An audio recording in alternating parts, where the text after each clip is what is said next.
Selam herkese. Kanalıma hoş geldiniz. Şeyma ben. Önümde tartım var. Gebeliğimin son bir günündeyiz. Yarın sonuncu gün. Daha fazla bir günde kilo almam diye düşünüyorum. Gebelik öncesi kilomu ve bu süreçte nasıl kilo verdim? Kilo vermeye karar verdim çünkü.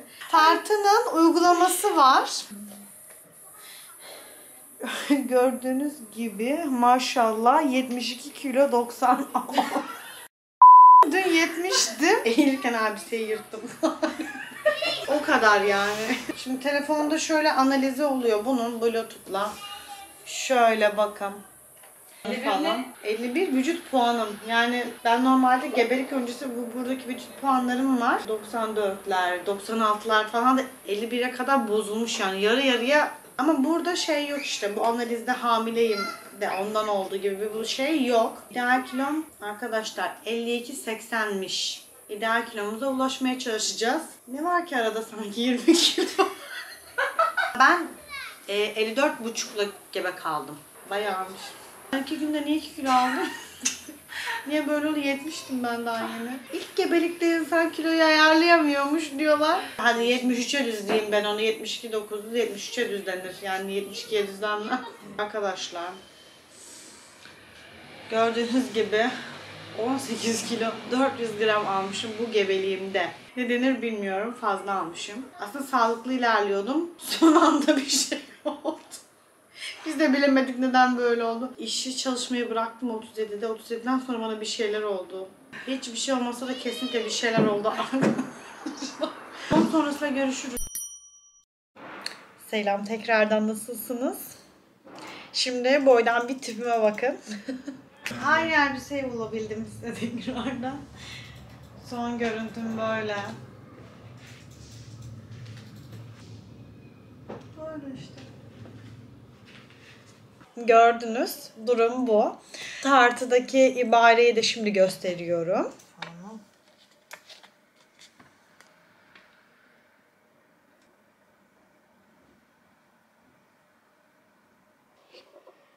Görüyorsunuz. Yani gördüğünüz gibi vücut puanım 94'lere kadar yükselmiş durumda. Eski Şeyma kendine kavuştu. Çok olmuştu aslında kavuşalı, yalan yok. Şu anda yani Ağustos ayındayım ve Arel 1 yaşında. Fakat ben dışarıdaki inşaat sesleri geliyorsa kusura bakmayın. Arel 6 aylık falandı. Eski kiloma kavuştum. Hatta daha bile öncesinde kavuştum da o ara annemler geldiler, bebeğe bakmaya ettiler derken biraz kaçırdım yemeği, yalan değil. Nasıl kilo verdim? Bunu anlatayım ben size. Ben açıkçası sağlıklı besleniyorum diyen bir insandım normalde. Fakat sağlıklı beslenmeyi biraz şöyle beynimizde empoze ediyoruz sanırım. Sebze tüketmek, hafif gıdalar yemek, ne bileyim abur cubur yememek gibi empoze ediyoruz. Aslında böyle değil. Yani emziriyorsa, emzirmiyorsa da hatta yani bu genel olarak sadece emzirme üzerine bakmayın. Tüm hayattaki insanlar için doğru beslenme biçimini öğrenmeniz gerekiyor. Şimdi ben ilk bir ay yalan söylemeyeyim. Sütüm çok gelsin, süt salınımım artsın diye biraz daha yedim. Allah ne verdiyse yedim. Çünkü midemi büyütmeye ihtiyacım vardı. Gebeliğimin son evrelerinde bebek çok büyüktü. Midemde çok azıcık yer vardı. Yediğim her şeyi devamlı kusacak gibiydim. Hani yediğim an o kadar sindiremiyordu ki midem. Çok midem bulanıyordu bu durumdan dolayı. Sağlıklı sağlıksız fark etmez. Şekerli de yedim. Kuru meyveler de tükettim. Normal besinler de tükettim. Her şeyden yedim. Midemi biraz büyüttüm.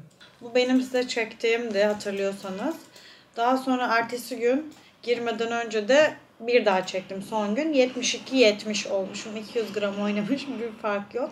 Doğumdan sonra geldim. Gelir gelmez 3,5 kilo gitmişti benden. Daha sonra dedim ki neredeyse bir yer kadar bakmak istemiyorum kiloma dedim. Bu yedim içtim falan ama tabii ki vücuttan ödemleşme varsa ödemleşme gidiyor. Uyku düzeni biraz bozuluyor. İştah kapanabiliyor. Yani böyle ruh haliniz de etkilenebiliyor. Loğusa depresyonu demeyeyim ama normal insan depresyonu gibi bir şeye giriyorsun. Çünkü uyku düzeniniz malum birazcık yerle bir oluyor. Daha sonra 12 Eylül tarihinde ben 64-80'e kadar düşmüşüm. 12 Eylül'e kadar her şeyi salmışım. Bir de bebek doğumdan sonra yoğun bakımda kaldım 10 gün kadar. O arada falan da birazcık psikolojim de çok iyi olmadığı için asla kilo dert etmedim. Etmemeli de bence başlangıçta insanlar. Çünkü sonuçta iyileşme sürecindesin ve hem ruh halin için hem yeni hayatına adapte olmak, uyum sağlamak için isterse 5. çocuğun olsun. 5. için yeni bir hayata başlıyorsun yani. Onun da yeni bir hayata başlıyorsun. Bir alışma süreci var. Kendimi kilo diye bu konuda baskılamak istemedim. Ama kilo konusunda takıntılı bir insanım. Şimdi bunu yalan söylemeyeyim. Şöyle ki ben hani görüyorsunuz videolarımdan böyle çok kapalı giyinen bir insan değilim. Ve giydiğim kıyafetlerimi de hani insanlar kapalı ya da açık giyesine yargılamıyorum. Herkesin kendi bedeni, kendi kararları, kendi giyim tarzı tabii ki ama benim niyazımda, benim kendi bedenim için yaptığım öz eleştirimde şöyle bir durum var. Eğer göbek açık giyeceksem, yok şort giyeceksem buralarımın biraz daha muntazam durmasını istiyorum. Çünkü durmazsa ben rahatsız oluyorum. Hani bir başkasının bakış açısıyla ya da sosyal medyanın bize dayattığı güzellik algısıyla ilgisi yok yani bunun. Ya da mesela kocam bol etli de severim ben seni karım, zayıf da severim düşüncesinde bir insan ama hani dediğim gibi bu zaten kilo meselesi bence tamamen kişinin kendiyle alakalı. Kendinizi nasıl iyi hissediyorsanız o şekilde olun. Ben kendimi daha ince formda görmeyi seviyorum. Kendimi daha mutlu hissediyorum. Bir de şöyle bir durum var. Nedense ilk gebeliğin verdiği yanılsama belki de. Doğurdum. Sanki bebek çıkınca hani herkes bana şey diyordu. Şeyma hiç vücuduna kilo almamışsın. Hep karnın hep bebeğe dediler. Ben de diyorum ki evet hep bebeğe. Doğuracağım, bebek gidecek, inceleyeceğim ve bütün kıyafetlerime tekrar gireceğim. Tananam ne olmadı tahmin edin. Kıyafetlerime giremedim. Giremediğim için her giremediğimde çok canım sıkılmaya başladı. Hadi dışarı çıkalım diyor Enes. Gardırobun önünde bir saat duruyorum. Yeni kıyafet alınmasına asla izin vermiyorum. Bir de yetmezmiş gibi. Olsun aşkım diyor. Bak daha yeni doğum yaptın. 3-5 bir şey alalım. Hayır diyorum. Ben elbet kilo vereceğim. Yani birkaç hafta sonra vereceğim. Kıyafetlerim içine gireceğim. Boşu boşuna niye alışveriş yapıyoruz? Yok tüketim çılgınlığına gerek yok. Ben zaten minimalizm düşüncesinde olan bir insanım.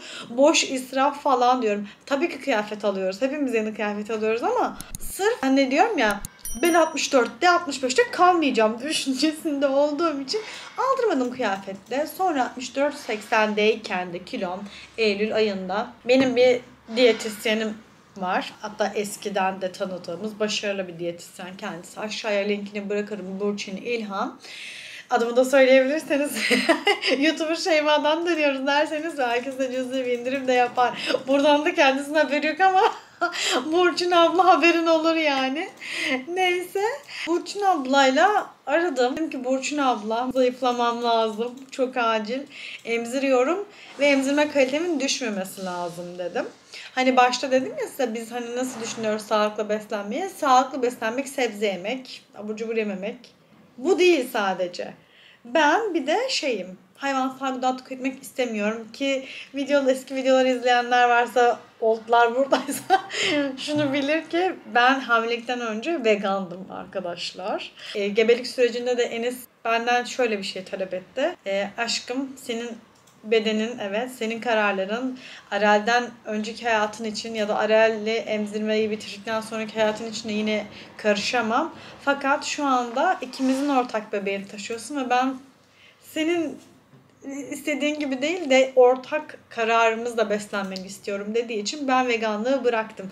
Fakat çok zorlandım. Ciddi anlamda yumurta falan yerken o kadar zordu ki benim için. Hani hayvansal gıdayı uzun süre bırakmış insanlar bilirler yani anlarlar. Hani vejetaryenlik değil, veganlık, süt, yumurta, peynir, yoğurt hiçbir şey yok. Birdenbire bunlar tekrar hayatıma geri girdi. Ama girdiğinde bile çok zorlandım. Sonra ise Burçin ablayı aradım. Burçin abla bir bana liste çıkardı. Gayet proteinden doygun bir liste. Yapamam, edemem Burçin abla. Haftada 3 gün diyorsun, 4 gün diyorsun, hayvansal gıda diyorsun. Ben yemem, yiyeceksin dedi. Bebeğine sağlıklı süt istiyorsan yapacaksın yani bunu dedi.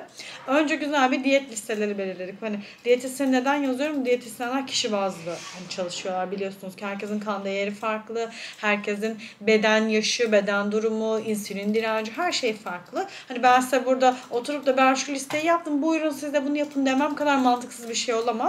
Çünkü bir hemşireyim. Bir hemşire olarak da biliyorum ki asla doğru da yapmayın yani. Bir başkasının listesini alıp da ben de ondan zayıfladım yapmayın. Diyetisyenler bu yüzden varlar. İyi ki de varlar. Sonra işte Burçin ablaya başladım. Burçin abla da normalde yüz yüze çalışıyor Mersin'de. Tekirdağ'da yaşadığım için dedim ki online yapabilir miyiz? Tamam, yardımcı olayım ben sana dedi. Online üzerinden nasıl danışanlarıyla orada Mersin'de o şekilde görüşüyorsa benimle de görüşme yapacak. Haftada bir gün arayacağım ben seni dedi. Yarım saat görüşmelerimiz olacak dedi. Ama son olarak bu bir dertleşme gibi bir şey oluyor zaten lohusa haliyle. Ve mesela diyelim ki diyette bir şey kaçırdım ya. Burçin abla evet ben diyette o dondurmayı yedim ama sen sor ben bu hafta neler çektim de çocuk uyumadı da böyle bir sohbet hali oluyor. Ve gerçekten diyetisyenler sizi hem psikolojik olarak destekliyor hem de evet canım olur anlaşırız, başka bir yol buluruz, bu hafta başka bir şeyden kısarız. Böyle bu şekilde biraz düzenledik. Bakın böyle hep çizelge aşağıya, şuradan 62 oldu. Bakın hep böyle aşağı gidiyor. 61, 30, 60, 59, 58, 50, işte 58'lere takılmışım, 57, iniyor 56. Hani bu şekilde böyle pıt indim. Ben ne zamandı? Aralık sonuydu, Ocak gibiydi. Burçin ablayla şeyimizde dedim ki Burçin abla bırakmak zorundayım. Zorunda kaldım çünkü annemler geldi. Annemler gelince yedim. Çünkü annelerimizde şöyle bir düşünce var. Yemezsen süt olmaz. Ama ye dedikleri şey ne biliyor musunuz? Yani buradan beni yanlış anlamayın analarım ama bol kalorili şeyler. Hani beyaz ekmek yemen lazım, doymazsın. Ya da atıyorum tatlı yemezsen sütün çekilir. Ya öyle bir şey yok, süt çekilmiyor arkadaşlar. Sütünüzde şişlik olursa canınız bir şey çekti de yemedi diye değil. Böyle bir şey değil, tamamen orada bir odak noktasını ya sağamamışsınızdır ya bebeğiniz emiyorsa emememiştir.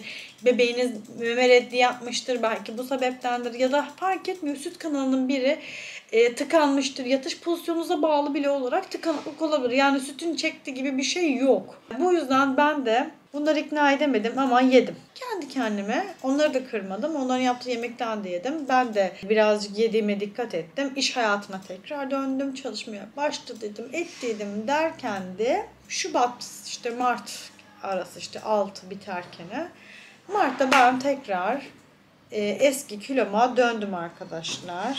Videonun başına diyorum ki benim için ideal olan 52,8 diyor. Fakat ben 52,8'e dönemedim. 54 kiloya döndüm. Şu an kaç kiloyum? Gördüğünüz gibi 54-50 benim kilom. Önce birazcık şuna izin verdim kendime. Aril'in uyku düzenini bekledim. Çünkü uyku dengesi diyetinizi, kilo vermenizi çok etkiliyor. İkincisi psikolojiniz. Psikolojiniz doğru ve düzgün değilse bu sizi daha da negatife çekecektir. Haberiniz olsun. Psikolojinizi düzeltmeniz gerekiyor. Düzelmediği sürece siz de normale dönemiyorsunuz. Hani psikolojim bozuk bir de üstüne diyet sorumluluğunu yüklüyorsunuz. Daha zorlanıyorsunuz. Hayır, psikoloji düzelecek. Fakat şunu da söyleyeyim. Psikoloji ve abur cubur yemek birbiriyle çok paralel ilerliyor. Siz ne kadar abur cubur tüketiyorsanız, ne kadar sağlıksız besleniyorsunuz, bu besinler vücudunuza giriyor sizin. Benzininiz yani. Hormon dengelerinizi bunlar da bozuyor ve bunlar da depresyona sebep oluyor. Haberiniz olsun. Beslenmeyi dediğim gibi psikoloji düzeldi. Uykusuzluk biraz daha niyaza önceki ilk günlere göre daha düzeldi. Sağlıklı yeme alışkanlığınızı kendi bedeniniz için yapabiliyorsanız yapın, yapamıyorsanız her şeye para veriyorsunuz. En azından hiç olmazsa 2 ay bir diyetisyenle görüşün ki diyetisyenler genel olarak zaten haftada 1-2 kilo garantisi veriyor. Onun listesine uyduğunuzda inanın 2 ayda sağlıklı bir şekilde 8-9 kilo çok rahat vereceksinizdir. Yani ben de böyle oldu. Bu şeyle de ilgili bir şey değil yani. Benim bedenimde böyle olduğu gibi bir şey değil. Yok, gerçekten listeye uyarsanız her şeyine oluyor arkadaşlar. Bunu söyleyeyim size. Sonra ilerleyen aylarda diyetisyenim bana dedi ki Şeyma'cığım artık sezaryen oldum. Spora başlama vakti. Fakat ben spora başlamadım arkadaşlar. Yalan yok. Hani başlayabilirdim. Fakat şunu yaptım. Günlük yürüyüş. Haberiniz olsun. Günlük 40-45 dakika mutlaka yürüdüm. Tempolu muydu? Değildi. Çünkü ilk günler yaram tazeydi ve hızlı yürüyüş sevmiyorum. Yalan yok, böyle keyif yürüyüş yapmayı seviyorum. Zaten yürüyüş yapmak da çok bilimsel bir konuşma oldu bu ama günde yarım saat yürüyüş yapmaya çıkan insanlar herhangi bir sebep fark etmez. Yürüyüş yapacaksın, eve döneceksin. Depresyonu %80-90 oranında önlüyor sizin. Yani hepsi birbiriyle bağlantılı gördüğünüz gibi. Yani fizik ne der? Duran bir cisim hareket etmezse durmaya devam eder. Durmaya devam etmek istemiyorsanız hareket edeceksiniz. Yatakta ben yatayım saatlerce Instagram bakayım ya da yatayım televizyona bakayım, boş lak lak yapayım derseniz olmayacaktır arkadaşlar. Biraz burada bir başkalarının zoru değil, kendi içinizde istemeniz önemli olan bunu. Neyse ben bu kısmını da yaptım. Yürüyüşümü yaptım. Dedim ki işleyen demir ışıldar yürü kızım. Şu anda ücretsiz izindeyim ve bu beni daha da enerjik yaptı. Daha da hani kendime bir rutin buldum. Hala aktif bir spor yapmadım. Şunu diyemem size. Ben kilo verdim, eski kiloma döndüm ama sımsıkı fitim değil. Çünkü sıkılık için spor yapmanız gerekiyor. Bu aşikar. Tabii ki herkes çok daha iyi vücut sahibi olmak istiyor. Ama ben şu anda bedenim için mutlu olduğum evredeyim. Kendimi iyi hissettiğim evredeyim. Eski kıyafetlerime hepsine giriyorum. Bu beni mutlu ediyor. Sizi mutlu edecekse kıyafetlerinize girmek, daha ince olmak siz de yapmalısınız. Diyetisyene sorumlu olarak her hafta açıklama yapıyor olmanız da sizin için bir faktör. Evet, çok iyi diyet programları hazırlıyorlar ama hadi bakalım diyor. Bu hafta neler yedin? Tek tek hepsinin açıklamasını yapmak çok zorunuza gidiyor. Mesela ben diyeti bırakmadan önce yapamıyorum Burçin abla dedim. Yani artık yapamıyorum, yani olmuyor, uyum sağlayamıyorum dedim. Devam etmeyelim dedim. Tamam canım dedi, istersen ne zaman istersen ben buradayım dedim. Ama istersen bırakmadan önce son bir hafta şöyle bir çalışma yapalım dedi. Seni serbest bırakıyorum dedi. Ama senden tek istediğim ağzına attığın bir lokma. Bir lokma dedi, yani onu bile dedi yazacaksın bana dedi. Yemin ederim o kadar çok şey yedim ki ben o hafta. Utancımdan söyleyemedim. Yediğim şeyleri yazmaya utandım, artık çok yedim.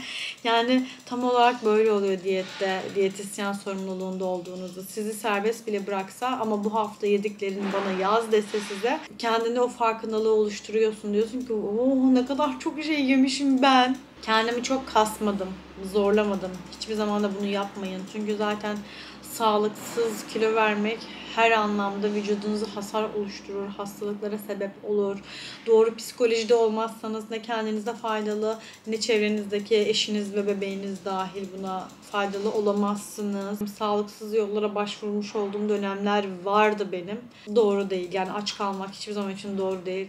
Karnınızı doyarak doğru, yani yağ oranınızı kasa çevirerek ilerlemeniz gerekiyor. İnsanlar kendi bedenlerinin farkındalar. Kiloluysa da kilolu olduğunu biliyor. Zayıfsa zayıf olduğunu biliyor. Yani boş boş insanların moralini bozmanıza gerek yok. Buradan bu duyarı kasmak istiyorum. Çünkü çevremde hem zayıflıktan hem kilo vermek için gitmek isteyen insanlar var. Ve bunların psikolojilerinin ne kadar yaralandığını biliyorum. İnsanlarda oluşturduğunuz travmalar, yani siz diye hitap ediyorum, kendilerini biliyor bence o travma oluşturmak isteyen insanlar. Ya böyle salak salak şeyler söylemeyin gerçekten, insanların da canını sıkmayın. O insan zaten uykusuz, zaten kilosunun farkında, bundan zaten muzdarip, bir de senin psikoloji bozmanla uğraşacak değil.